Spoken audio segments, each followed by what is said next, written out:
And what I'm going to talk about is an altered tuning. What's an altered tuning? Well, literally means we're altering the tuning of the guitar.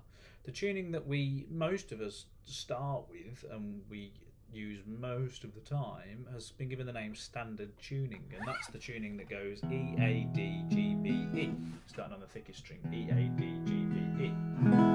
And that's called standard tuning because it's the one that gets used the most. However, it's not the only one. You could tune these strings to any note you wanted, really.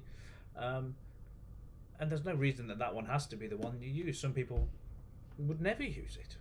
And there's various reasons why you might want to use different tunings. You might want to experiment with them. And I'm going to show you one that's quite easy to get started with, or quite straightforward. And it's called drop D tuning. And its name tells you what it does, which is handy. It drops this note, this E, down a tone to D. Like that. So now that note, which in standard tuning was an E, has now gone down in pitch to a D. Which does a couple of interesting things. It's an octave lower than this D. You hear that? That's that D. This is this one, an octave lower. Play it fret 12. The same octave. So we've got that nice low note. I've now got a note lower than I would have in standard tuning. It's not possible to play that pitch of D in standard tuning because it's lower than the lowest string is in standard tuning. I can now do that though.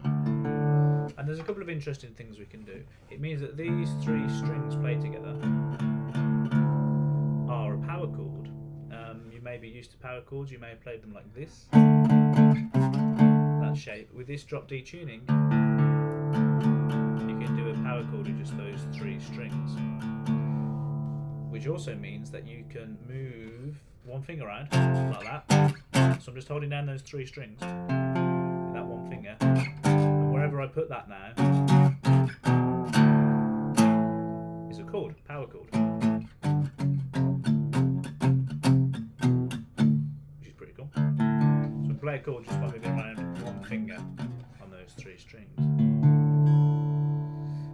We've also got double drop D tuning, which you might be able to work out. It means that we're also going to take this E string down to a D,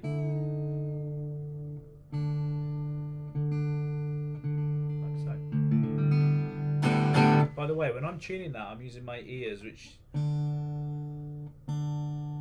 sort of working. The other option is to use your tuner, so I've got a little tuner clipped on there.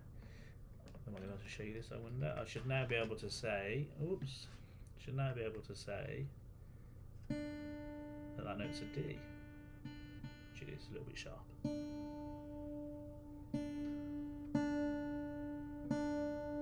Right there. Okay, good. So you can use your tuner. You're obviously looking to take the note down in pitch to a D. Don't go up. We're going down in pitch. But again, you can compare it with the D string on your guitar, the normal D string. Now what that does, there's a couple of interesting things. We have now three options for Ds on our guitar. So if I'm playing something in that key of D, I can create some quite interesting drone effects where as I'm playing, I can just put these open D strings in. A song that comes to mind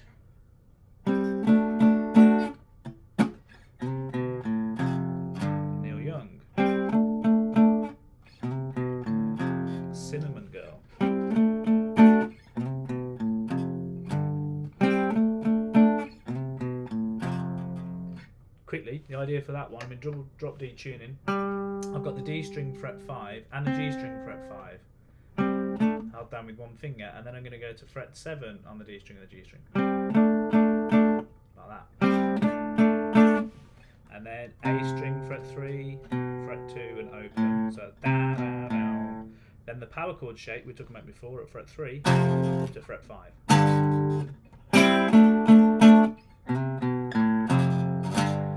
Second time slightly different. That's the riff. Now you can throw in some open D strings and stick like that kind of thing.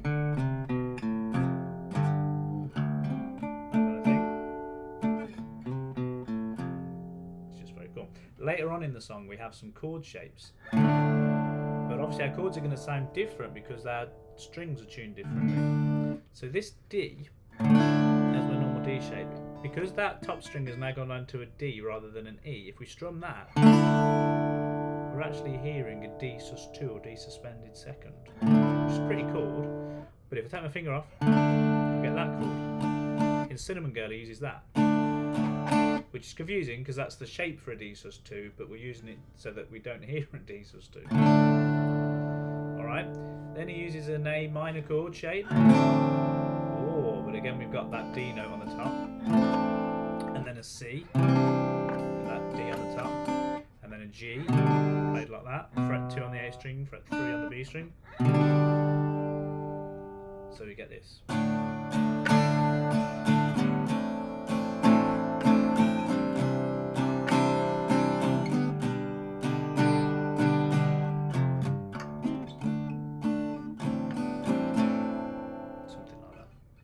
Good, okay, so just a little playing around with that. So that's drop D tuning and then double drop D tuning.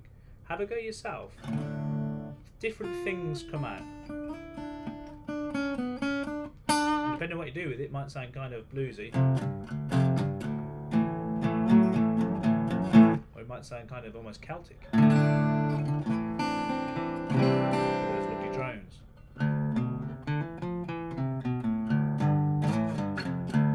The thing that's good about these altered tunings is the stuff you normally do won't work in the same way, so you have to kind of follow your nose or your ear, I suppose, a little bit and be a bit creative in a different way than if it's just all standard and you know what you're doing. That's one open tuning. Another quick one to show you we can get to is something called Dadgad, which again tells you what it is. It spells it out, D-A-D-G-A-D. So this B needs to come down to an A. And then when we strum the strings, we have that suspended D chord again, just with the open strings, and we can do kind of interesting stuff with that.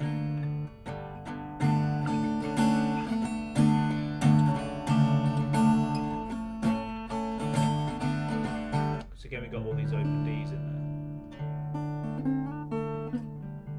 and things sound different to how they normally do.